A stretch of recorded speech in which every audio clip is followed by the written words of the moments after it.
Away from sports now, religious freedom is under the spotlight in Washington, D.C. as global leaders, activists and faith groups gathered for the International Religious Freedom Summit. This year's event comes as the Trump administration signals a policy shift placing new emphasis on expanding religious rights worldwide. For persecuted groups in countries like Nigeria, where violence against religious minorities is surging, the stakes couldn't be higher.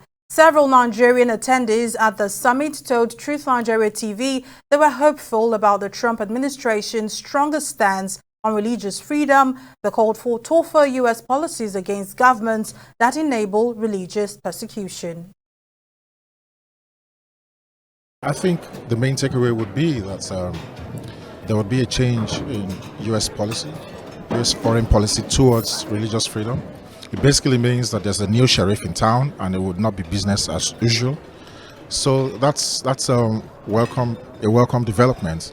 I think taking Nigeria off the CPC list was a huge disservice. My personal expectation is to see that we're redesignated as a country of particular concern. Yes.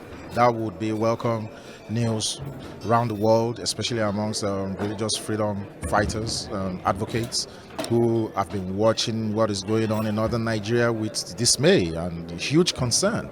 So I think that's my biggest expectation from this administration. And what we need to do right now is that Nigeria, and Africa by extension, needs to come to the table with a fresh narrative.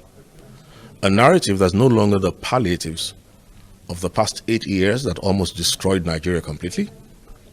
But we're coming to the table in America with a fresh narrative that will allow America to have a proper synergy with not only Nigeria but Africa, so that the same truth on which America is built will reverberate throughout Nigeria and the rest of Africa, which is what?